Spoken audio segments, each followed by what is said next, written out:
الحمد لله الحمد لله رب العالمين والصلاة والسلام على خاتم الأنبياء أشرف المرسلين وعلى آله وأصحابه أجمعين أما بعد. We begin today with the will of Allah subhanahu wa ta'ala and a tawfiq min Allah subhanahu wa ta'ala, with the ability from Allah subhanahu wa ta'ala, remembering some of those great personalities who laid down the foundation of our religion and preserved it for us. And from them we find a spectrum of ethnicities and backgrounds. Meaning sometimes people start to think Islam is just for a particular race or a particular people or a particular region. But that's not true. Islam is the religion of Allah subhanahu wa ta'ala that Allah chose as the only religion for all of mankind. So black, white, brown, Asian, Arab, Ajam, rich, poor, Islam is the only way of success. And Allah subhanahu wa ta'ala sent a Nabi to every nation. And He sent the Nabi to speak in the language of that nation. مَا أَرْسَلْنَا رَسُولٍ إِلَّا بِلِسَانِ قَوْمِهِ. We did not send a messenger to a people except in the language of their people. And this is very important because when we look at a religion that is a universal truth, it has to be a religion that is universally applicable. Jazakallah khair. Meaning that if you take a religion that is only for a certain people, a chosen people, for example, then it cannot be binding on people that would not be from that race. Meaning, if you say that God's people are only the Israelites, then what about the Chinese? What about Africans? What about Native Americans? What about those people? If God was of a certain ethnicity, as some people say God created man in His image and He was a white guy with blonde hair and blue eyes, then what about black people and Asian people? How would that be fair? But Islam is a religion of beauty. Islam is a religion of truth. So Allah doesn't have an agenda. He doesn't have a race. We don't say Allah is Mexican or Allah is Chinese. Na'udhu billah. That's nonsense.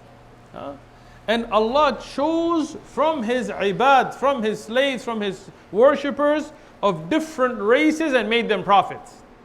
So there were prophets that were black, there were prophets that were white, there were prophets that were other races.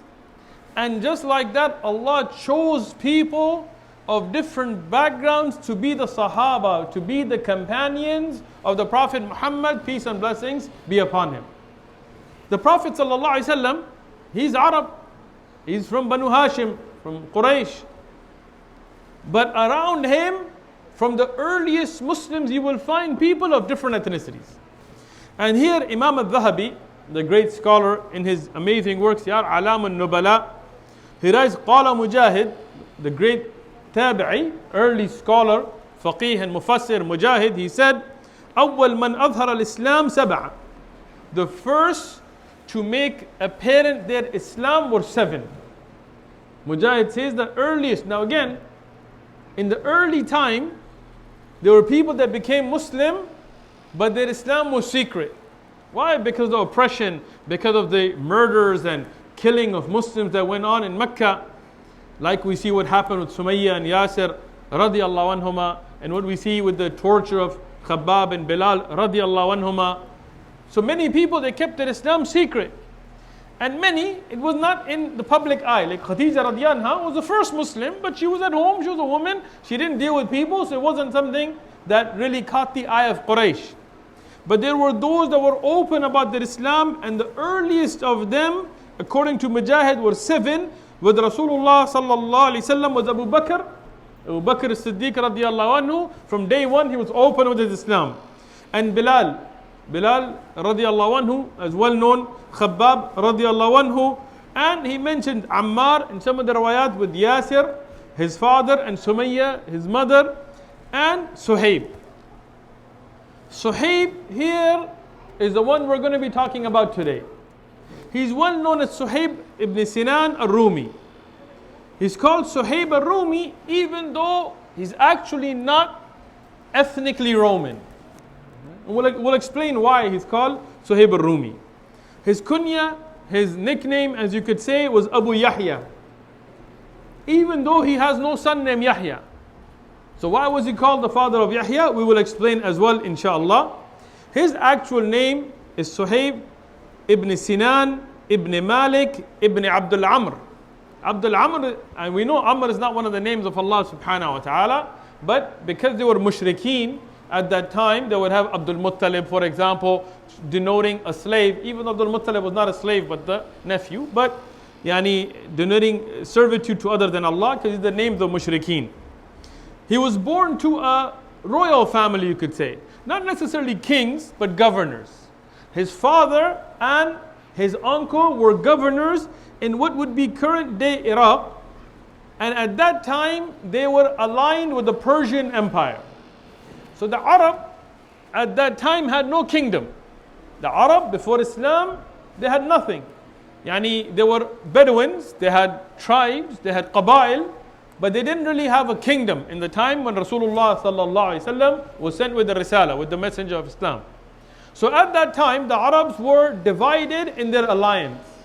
Some aligned with the Persians, which were a superpower, the people of Faras, and some aligned with the Romans, like Banu Ghassan and others, and they were aligned with the Romans, who were also a superpower. And the fight was between these two, the Persians and the Romans. And they would go at it with each other in a very cruel way. But the Arab were kind of just in the middle. Some would go this way and some would go that way. His uncle and his father were governors on behalf of the Persians. So they were at odds with the Romans. The Romans, they attacked a Persian village where he was there. Some of the ulama of Tariq said he was with his own mother. Some of the ulama said he was actually with a woman from the Bedouin tribes that was suckling him and raising him. As the Arab, their tradition used to be, they would send their little children out with the Bedouins to kind of learn the ways of the Arab. Either way, at around 5 years of age, he was kidnapped by the Romans. The Romans attacked that area, and the Romans were very cruel. So when they would attack an area, they would kill off the people. And the area was under Persian control, so the Romans had a bone to pick with them. So when they attacked them, they killed off the men, and they took women, ones that they wanted to keep. Some of them, they were killed as well. And they took the children as slaves. So now, even though he's born in a house of royalty, not knowing who he is, they took him as a slave, the Roman Empire. And they took him back to what was the center of Rome at the time. And this is why some of the ulama said this was actually in Constantinople, not Rome itself. But it's called Rome. That whole empire was called Rome. Now here, as a child, he went through a lot of hardships. He was about 5 years of age when he was kidnapped. And he was treated very harshly. As he explained himself, he was sold from slave master to slave master under the Romans, who would beat him, who would be very cruel to him, and they would force the Christian religion upon him. And he said, and in some of his own writings, he said, 20 years he spent amongst the Romans. So 5 years old when he was there, 20 years he spent there. So his Arabic, even though he was of Arabic descent, it was messed up, like he couldn't speak Arabic properly. He learned the Roman languages for Greek and Latin. He was fluent in them, but his Arabic was weak. And he tried to keep his identity, but he didn't know much about the Arab world. He was 5 years old when he was kidnapped. And the Romans, when they forced their ideology, their religion upon him, he never felt comfortable with it. He said it never made sense. When they would talk about Jesus being God and so on, and crucifixion and all of that, it never felt right to him. And you will find many people, our brother Tommy is here, mashallah, today, who just accepted Islam yesterday, and we were just talking earlier about the same thing. And that's something wonderful when you see somebody become Muslim, and then you see them in the masjid with us, alhamdulillah. That when you have that idea of Christianity and Catholicism forced down your throat, it still never makes sense. You're never comfortable. You just kind of like blindly accept it. You're told, you know what, just shut up and believe. Blind faith. It's a mystery. It's the mystery of the Trinity. Like all these slogans to make you not think. While Islam is a religion that encourages us to tadabbur, to contemplate, because it has to do with fitrah, what meets the human nature, because Allah has put that seekness of truthfulness in our hearts. So here, Suhaib Ar-Rumi, he always wanted to know about God and the Creator and the purpose of life, and what he was told of the Christian religion didn't make sense to him. But he was a slave in Rome, so what could he do? So he says at that time, he was with one of the slave owners, a Roman Christian slave owner. And another came to him to speak to the slave owner, but Suhaib Ar-Rumi could hear them. He could hear their conversation as he was serving them. And the one that came to visit his master was a priest. And not only was a priest, but he was somebody who would do fortune telling. In Islam, our ulama it is haram on us to deal with fortune telling. We don't tell people's palms, we don't write magic spells, and all that is bid'ah. You know, when they say, oh, you want to get married, we're going to write you a little ta'weez and now you're going to get married. It's not from the sunnah. If that's the way to get married, then Rasulullah would have taught it to us. Somebody has a problem with their husband, their wife, they say, write me a ta'weez so that my husband can divorce me or he can leave me or marry me or whatever. This is all not from the sunnah. These are the things people have made up. But the Christian priests used to indulge in a lot of things that would be against even pure monotheistic religions altogether, let alone Islam. So they would deal with fortune telling, they would deal with checking the stars and all those kinds of things, even though it was against the rules that the church had even set. And that's why you find many of these abbots and priests and bishops wrote in this subject of fortune telling, and you can find their writings. So this man, from his own scripture, from the Christian scriptures that he had, and from what he saw from this haram way, which is not halal for us, but this is the way he used it, of fortune telling, he said that I see that the time of the last prophet is coming.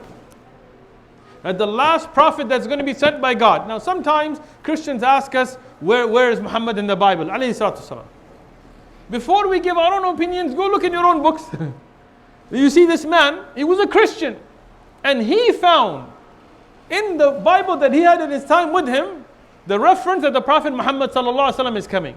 So Suhaib Ar-Rumi said that at that time it triggered my interest that somebody is coming who's going to be the last prophet.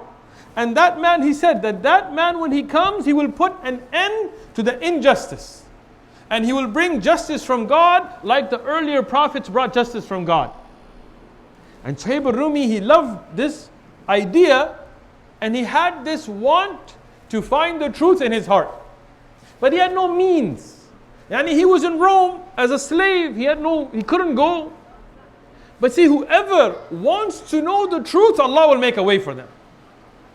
You know, sometimes people tell us, what if somebody doesn't accept Islam, but they were really good people and they have the love for Islam, they had love for Allah in their heart, but they just never became Muslim. What about them? Without getting into that issue, I can tell you this from experience. From experience, that whoever wants to know the truth, Allah will make a way for them. Even if we don't see it, Allah will make a way for him. His brother sitting here, nobody went and spoke to him. He went on YouTube, saw our videos, he's here. Allah made a way for him. Many brothers sitting here that became Muslims, you will see that they had no ways. They had no logical way to find Islam. Allah made a way for them. People, we had an email from Finland. Finland. A guy in Finland watched our videos from the OMF channel and became Muslim. Allah made a way for him. So here Suhaib Ar-Rumi, even though he had no way, but he had that want to follow the truth. He had that talab, that want for the haqq. So Allah made a way for him. He was bought by Banu Kalb. He was one of the Arab tribes. And he ended up being sold again to Abdullah ibn Jud'an. Abdullah ibn Jud'an was not a Muslim. Abdullah ibn Jud'an, we discussed him in the Seerah Durus a little bit. But he was before Islam, before the Risala of Rasulullah sallallahu alaihi wasallam. Obviously the religion of Islam has been the religion of Allah since Adam alayhi salam. But the prophethood of Rasulullah sallallahu alaihi wasallam, before that time, Abdullah ibn Jud'an was an Arab, and he was a man at a time who was very desperate. He used to try to be a good person, but because he was in debt, heavily in debt, and he felt ashamed of not being able to pay the debt, he wanted to commit suicide. But he didn't want to just kill himself because he found that to be cowardly. So he said, I'm going to go and I'm going to go to the desert, and there are many vicious animals in the desert, and I'm going to let one of them eat me. So that I'm not killing myself, because that's cowardly, but at the same time I'm going to be free of this debt, because he felt ashamed that he owed people money. I mean, even though he wasn't a Muslim, he had that ghira where he didn't want to be in debt. So he went out to the desert, and he was looking for, whether in the desert they have their own scorpions and snakes, and some desert areas have jackals, and some of the Arab, they would have hyenas and so on, up to lions and things. But he didn't find anything except he found a snake, a red snake. And when he saw the snake, it looked like a proper poisonous desert snake. He said, okay, I'm just going to go to this snake, I'm going to let it bite me, and it's going to kill me. And those people that I owe money to, when they see me dead, they will know that, okay, he's dead. So he went and he got close to the snake, but the snake didn't move. Until he got to the hole where the snake was sticking out of, and he put his hand there, and he jumped himself, and out of his own fear, but the snake didn't bite him. Then when he pulled, he realized it's not a real snake. It was a dummy. And he found that this was a place where there was treasure. Imam al-Dhahabi, Ibn Kathir and others have mentioned this. Some of the other A'imma, they mentioned that this was the qubur, the graves of the kings of Jurham, the earlier kings. And they had buried a lot of their treasures with them. But at any rate, what we find from Sahih narrations is that he found wealth, gold and silver and other forms of wealth. And he took it back with him. Now in Islam, we have our own ahkam if you find these things. But again, this is before the Risalah of Rasulullah sallallahu alaihi wasallam, and he wasn't a Muslim. So what he did is he paid off his debts. And on top of that, he became one of the richest men amongst the Arab, all the gold and silver. And he started to do tijara, trade, business. And his business flourished. And he became very generous. He was known for his generosity. He used to help the travelers. He used to feed the hungry. He used to take care of the needy. He would give to the poor because he realized that he didn't have anything. And now that he was given this wealth, he would spend it generously. He died before learning about Rasulullah sallallahu alaihi wasallam. Aisha radhiyallahu anha, in a hadith in Sahih Muslim, she asked Rasulullah sallallahu alaihi wasallam about Ibn Jud'an, that he was known for his hospitality and establishing the ties of kinship and feeding the hungry and poor. Will that help him on the day of judgment? He died on kufr. He worshipped idols, but he was very generous. Here Rasulullah sallallahu alaihi wasallam told him no. Told Aisha radhiyallahu anha no. He said, because he never in a day said that I'm doing this for the sake of Allah to help me on the day of judgment. He never had the niyyah for the reward from Allah. So it will not benefit him on the day of judgment. And that's a very important, this is kind of going away from the story of Suhaib, but it is related. But that's a very important thing for us today. If we do something for show, we'll get the show of it. If you do something so people can praise you, you'll get the praise. If you do something so you can have a certain status, you'll get the status. But you won't have anything in front of Allah. And then what's the benefit in the end? You want to make somebody look bad, you can do it. You want to make yourself look good, you can do it. You want to make yourself popular, you can do it. You want to become rich, you can do it. But in the end, if you didn't do it for the sake of Allah, then on that day of judgment, you will have nothing. There are many ayat and ahadith and stories we can mention, but that is just a side note for us to benefit from. Abdullah ibn Jud'an was now the owner of Suhaib Ar-Rumi. And he included Suhaib Ar-Rumi in his business. And Suhaib Ar-Rumi flourished in that business. Abdullah ibn Jud'an died. But he had freed Suhaib Ar-Rumi and made him a partner. So now he wasn't just a slave, he actually owned his own business. And his business flourished. And he was in Mecca. And he was from the richest people in Mecca, even though he wasn't from Quraysh. So when Rasulullah sallallahu alaihi wasallam began his da'wah, when he started to call people towards Allah subhanahu wa ta'ala, when Allah revealed the Quran to the Prophet alayhi salatu wasalam, now at this time Abdullah ibn Jud'an is dead. Suhaib Ar-Rumi is rich, and he hears about this last prophet, and he hears about the Quran. And immediately it reminds him of what he had heard in Rome. And he has that want to know the truth. So he goes out to find out about Rasulullah sallallahu alaihi wasallam. And he says, who is this man who I'm hearing about? So they tell him, this is Muhammad ibn Abdullah sallallahu alaihi wasallam. This is Muhammad, the son of Abdullah alayhi salatu wasalam. He said, is that the one that's famous in Mecca for being truthful? They said, yes. He said, is he the one that people keep their trust with because he's so trustworthy? They said, yes. He said, then he must be a man who's speaking the truth. I need to go hear it. Now this is very early on in the da'wah. This is before Umar ibn Khattab became Muslim. This is before Hamza radiallahu anhu became Muslim. Very early on. So when he goes to the house of Darul Arqam, the place of Arqam, he sees Ammar ibn Yasir radiallahu anhuma, and he there as well. Now Ammar radiallahu anhu is also there to find out about Islam, because he also has that love to find the truth. And Suhaib radiallahu anhu is also there to find out about Islam, but they don't know each other well enough to trust each other. And they know that the Quraysh, if they find out that you are trying to listen to the message of Islam, the message of Al-Mustafa alayhi salatu salam, they will torture you, they will possibly kill you. Right?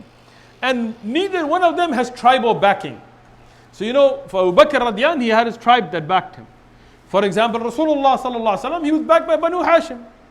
Abdul Muttalib and then Abu Talib, they backed him. And you had, for example, Umar radiallahu anh, he had his qabila. But Ammar ibn Yasir had no tribal backing.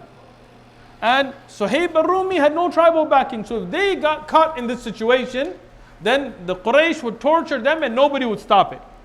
So they both kind of looked at each other like, what are you doing here? And they're like, well, what are you doing here? You know, they kind of were at that. And then they kind of came out and were like, look, I want to know about this message of this man, Muhammad alayhi salatu salam. I want to know if it's true. And they said, it was me too.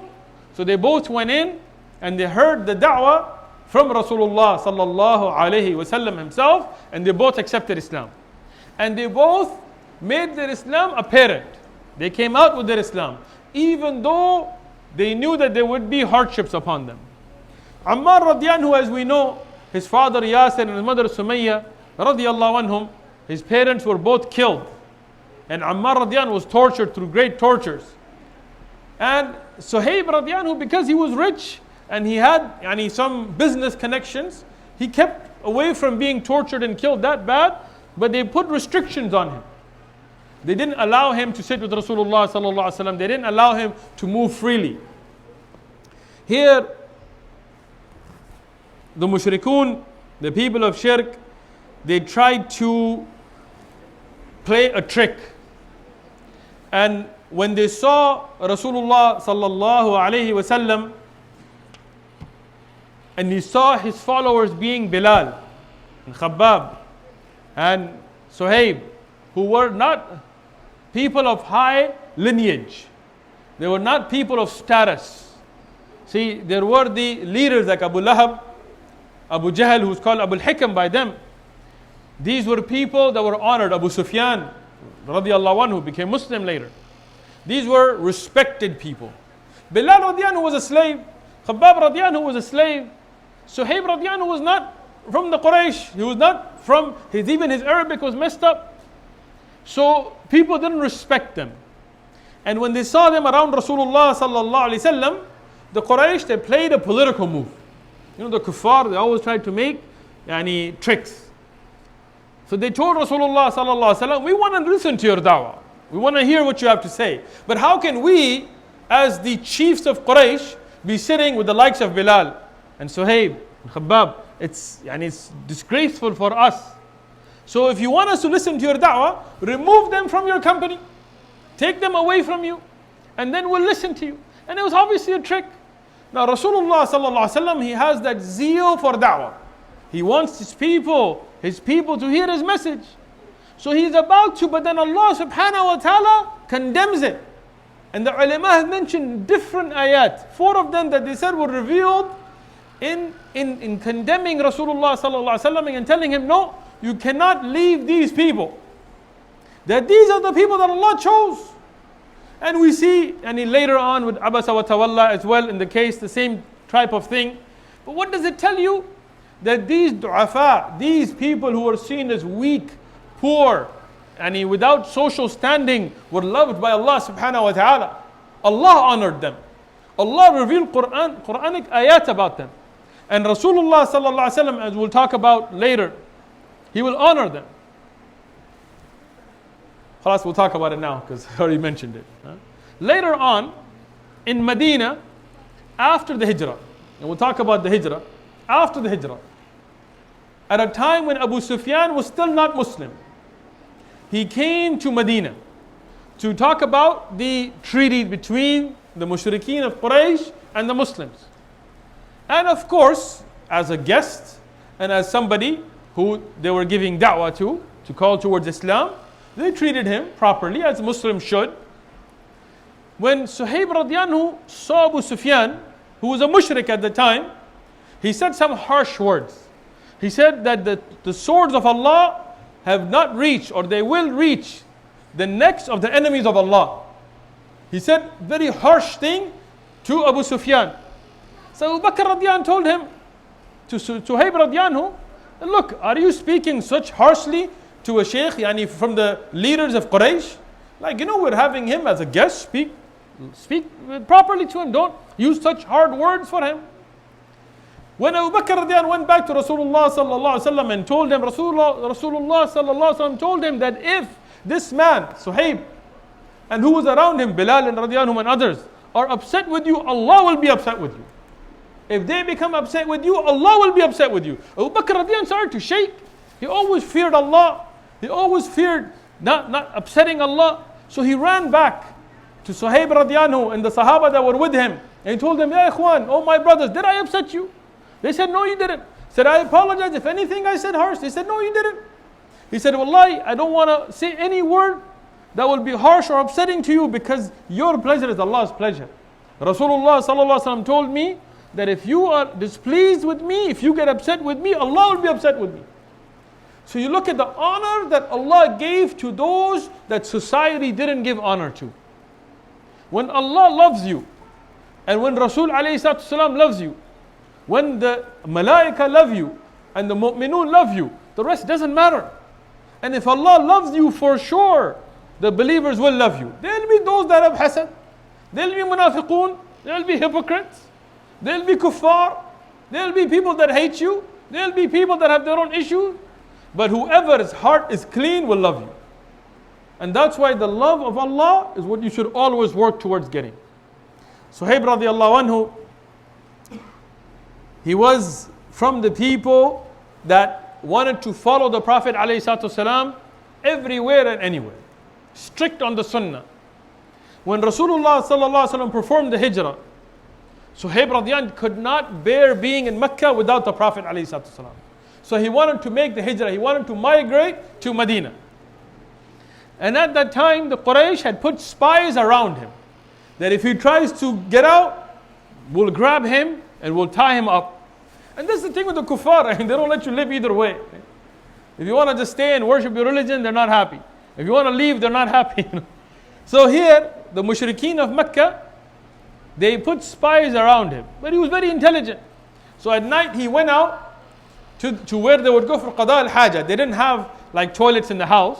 So they would go outside to an area to go to the bathroom. So he went out and came back and then rushed back out, then came back, then rushed back out, as if he had stomach problems. So the mushrikeen, they said, Lat and Uzza have cursed him with diarrhea. They didn't realize that he was playing them, right? And every time they think as if their wooden and stone idols have some kind of power, So they said, Khalas, he's going to be running back and forth, let's go to sleep. So they went to sleep, he left. When he left, they figured out that he left, they chased him. And the Quraysh, what they would do is they would get their best riders and their fastest camels and horses, and they would get weaponed up and they would chase you down. And they knew the desert well. So as he was going to Medina, they caught up to him. Suhaib Ar-Rumi was by himself, one man. And there were many different books of Tariq give different numbers, but the point is there were many of them. Now, he told them, look, I have a lot of arrows. Some of the Kutub, Ibn Sa'ad, he says that he had 100 arrows with him. He said, I have 100 arrows, so if you guys come at me, I'm going to shoot you, and by the will of Allah, I don't miss. So the first 100 that come are all going to be taken out. And then I got a sword, and you know that I know how to handle a sword. So then I'll fight you until my sword breaks. So none of you will get to me, and if you get to me, so many of you will be dead. Is what's it worth to you? So the Quraysh, they told him, look, we don't care about you, but you came to Mecca as a broke man, as a man with nothing, a slave, and you made money, and now you're going to take that money with you? So Suhaib radiallahu anhu, he was shocked. He said, that's all you care about is money? And that's when you realize the mindset of kufr is just a mindset of dunya. It's all about money. You get that boycott going, suddenly they change their mind. You know, I was in Qatar, I'm just going to do a little side message, during the FIFA. And I was with some people, some of you brothers may have met, that were from the royal family of Qatar. And they were involved in the organization of the World Cup.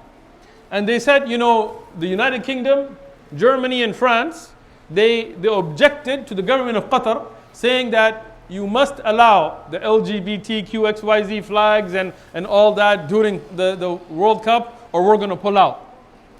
And the government of Qatar and the people that were organizing, the brother told me himself, he said the message they sent back from the Emir of Qatar was, if you want to pull out, go ahead. We're not going to compromise our principles. We're not going to accept what you want to do. You can pull out. But by the way, if you do pull out, the next day, we're going to give a royal decree that the citizens of Qatar are going to sell all their properties in London, in Bonn, in Paris. Good luck with your economy. And suddenly, oh, no problem. Yeah, we'll send our team. Yeah, forget it. It's all about that money. Yeah. So here, Suhaib Ar-Rumi told him, if this is what you want, khalas. You can have all my wealth. All that I saved in the whole time that I did business in Mecca, all the tijara, I will tell you where that wealth is and you can have it all. And when you take it, you keep it. All I want to do is make hijrah to Allah and His Messenger. All I want to do is migrate for Allah and to go be with the Messenger of Allah. Leave me. I don't care about my wealth. And the people were people of their word at that time. The Arab, from the good qualities they had, is they kept their word. So they went back, they let him go. Even though, he could have tricked them. But they knew he was a man of his word. So they left him, and he made his hijrah with nothing. And they went back, and he told them, in my house, in this corner, under this wall, this much is there. And he told them everything. And when they dug it up, it was there. And they got the money, but he got his hijrah. And here, while he is on his way, Allah subhanahu wa ta'ala, He reveals ayat in the Quran that we read today about him. And this is from the miracles of the Prophet ﷺ, that this conversation nobody knew about. There wasn't, and it's not, he didn't tweet it out, he didn't put it on Instagram on his timeline, and nobody knew. But when he was coming on his way to Madinah, he had not entered Madinah yet. Rasulullah sallallahu alaihi wasallam told the Sahaba that Allah has revealed ayat, min al-nas man yashtri nafsahu ibtagha'a mardatillah, that there are those from the people who buy themselves or sell themselves, and the meaning here, for the pleasure of Allah subhanahu wa ta'ala. Mujahid and Ikrama the great tabi'i and mufassir, he says that this was about Suhaib Ar-Rumi, that he bought himself, meaning he bought his freedom by giving up his wealth for the pleasure of Allah subhanahu wa ta'ala. So here, he was now with Rasulullah sallallahu alayhi wasallam in Madinah. And he was always with the Prophet sallallahu alaihi wasallam, and he would accompany the Prophet alayhi salatu. And he had narrated many ahadith that he heard from the Prophet alayhi salatu. And we find his aqwal being quoted by the ulama of fuqaha and others, even though not as much as Aisha radiyallahu and so on, but we do find that he was somebody who would take knowledge.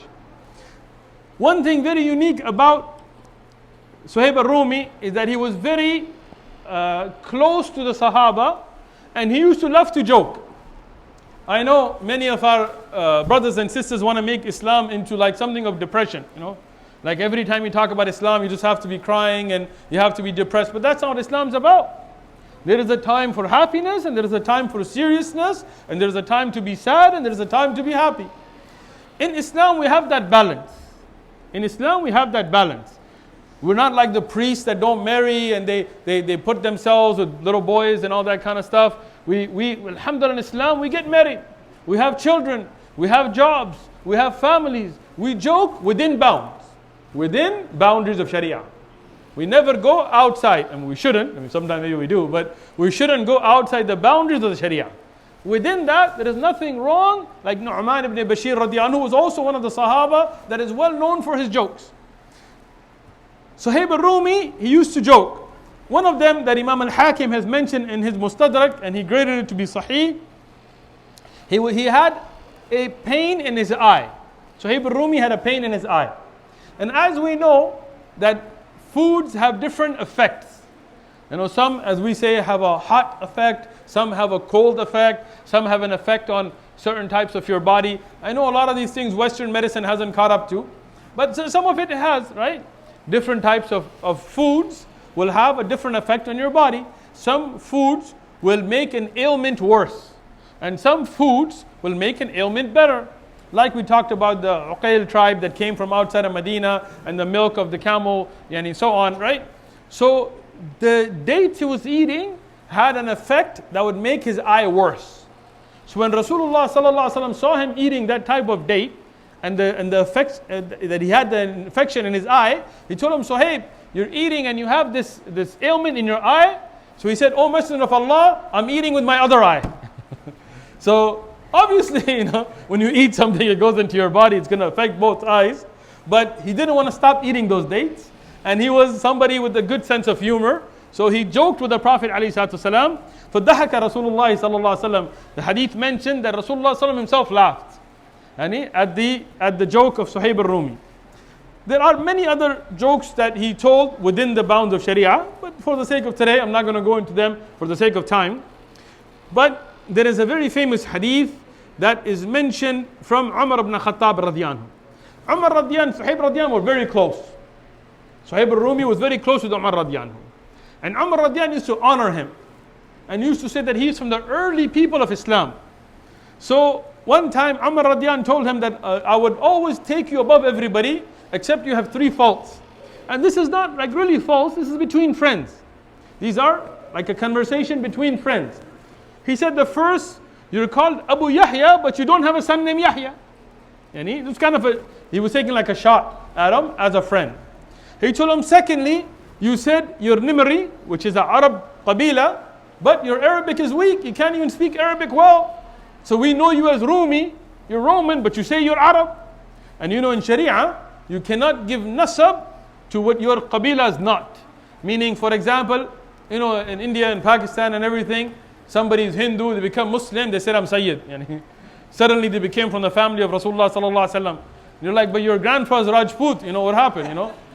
I don't know, you know. And I just, you know, it's interesting. I met one brother here, African American brother. He was, I don't know how he fell into the Shia religion. And he was like, I'm Ahlul Bayt. I was like, how long you been Muslim? He's like, a couple of years. I was like, who's your dad? He's like, I never met the guy. Like, how are you Ahlul Bayt? You know, you get some people, I'm Qurashi and I'm this and I'm that, you know. You know, if you're from Quraysh, you know what you're called? No, like it's like to give nasab towards Quraysh. No, like Quraysh, the word Quraysh. You're not called Qurayshi, it's Qurashi. In Arabic, it's Qurashi. It's not Qurayshi. I've met hundreds of people, I'm Qurayshi. Like, okay, if you are from Quraysh, first learn how to say it. Qurashi, it's not Qurayshi. The Arab doesn't work in Arabic, right? And I don't know who's left in the Arabian Peninsula. Every Sayyid I meet is either Somali or Indian or Pakistani or Afghani or, you know, and I'm not saying they're not. I'm just saying you need to be careful not to give nasab to what's not your nasab, because in the Sharia that's haram. In the Sharia that's haram. But nasab to a place can change. Meaning in the books of hadith you find, for example, al-Damashqi thumma al-Baghdadi.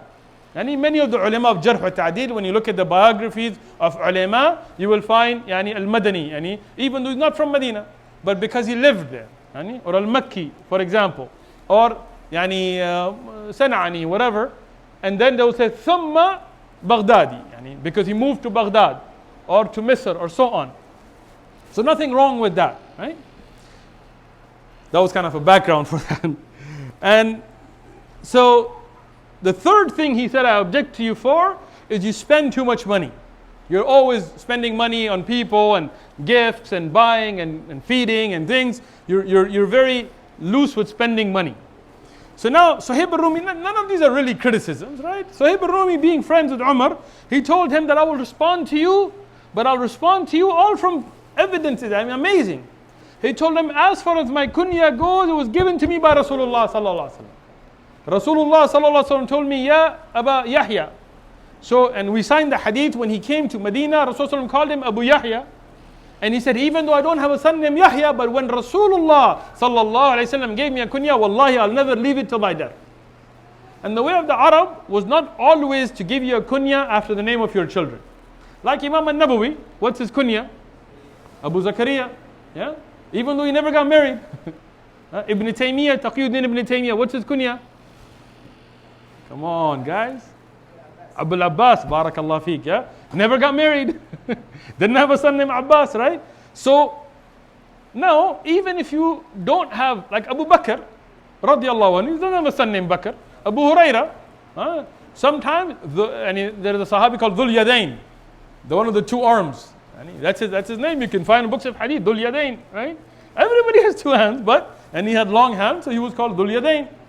So, here, Rasulullah sallallahu alaihi wasallam called him Abu Yahya, so that's why he had the kunya. He said, secondly, well, nasab, he said that the people called me a Rumi because I spent my time there. But my qabila is not Rum. My ethnicity is not Roman, so I would never give nasab because Rasulullah sallallahu alaihi wasallam forbid for us to give nasab other than our nasab. So my nasab is Arab, so I'm Arab even if my Arabic is weak. And he said regarding spending, he said, I heard Rasulullah sallallahu alaihi wasallam say, this is a sahih hadith, he said, khairukum, best of you, man at'ama ta'am wa radda salam. He said, the best of you are the one that feeds people, that gives people food and returns the salam. So when I heard this, I decided that I always want to be generous with feeding people, and I always make sure to return the salam. So your criticism of me feeding people and spending is not valid, because Rasulullah sallallahu alaihi wasallam said this. Umar radiyan said that I can never respond to you, because everything he brought dalil. So he said, I will never respond to you. And they were very good friends. Umar radiallahu anhu used to put Suhaib Ar-Rumi in front of the people, and at the time where Umar radiyan got stabbed, and this is very important, when he was attacked during Salah by Abu Lu'lu, and Firoz, the mushrik, the Majusi, the fire worshipper, the one that some people build and his qabr to be a place of ziyarah now because, I don't know, they hate Islam or something. So when he was stabbed during Salah, and he was leading Salah, the coward couldn't even face him outside of Salah. And now the Muslims were in a time of turmoil because they didn't have the next Khalifa selected. And Umar radiyan, he assigned Sahaba to sit down and figure out who the next Khalifa will be. And from them, Uthman ibn Affan radiyanhu, from them, Abdurrahman ibn Auf radiyanhu, and Ali ibn Abi Talib radiyanhu, and others. While this was going on, who would lead the Salah in Medina? The Khalifa, the Amir al-Mu'mineen, the leader. Now at this time, Umar radiyan cannot lead. He's injured. Who did he assign to lead the Salawat? Suhaib Ar-Rumi. You see how important of a person he was, and many of us didn't even know who he was. Until today, many of you, we didn't know this detail about him. That Umar radiyan assigned him to lead the Salah in place of the Khalifa. And do you know who led the Salatul Janazah in Umar ibn Khattab? Suhaib Ar-Rumi radiyan. Not Uthman ibn Affan, not Ali ibn Abi Talib radiallahu anhu, not Abdurrahman ibn Auf, not Abu Ubaida bin Jarrah. Suhaib Ar-Rumi.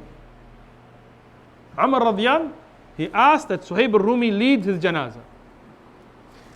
He died at the age of 73 years in Medina, and he is buried in Jannatul Baqi amongst many of the great Sahaba.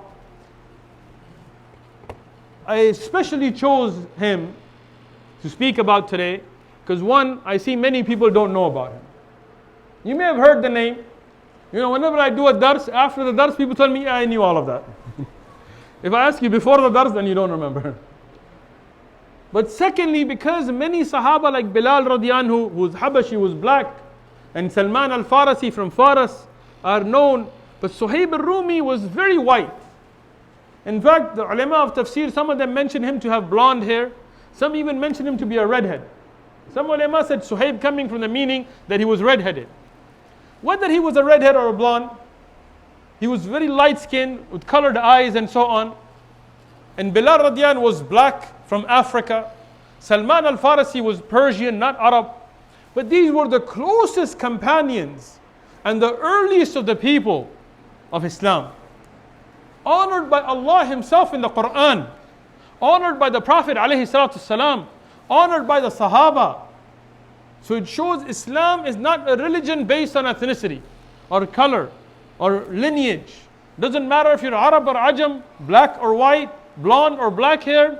All that matters is how good is your aqeedah, your belief, how clean is your heart, how good are your amal, how is your taqwa in front of Allah. That's all that's going to matter.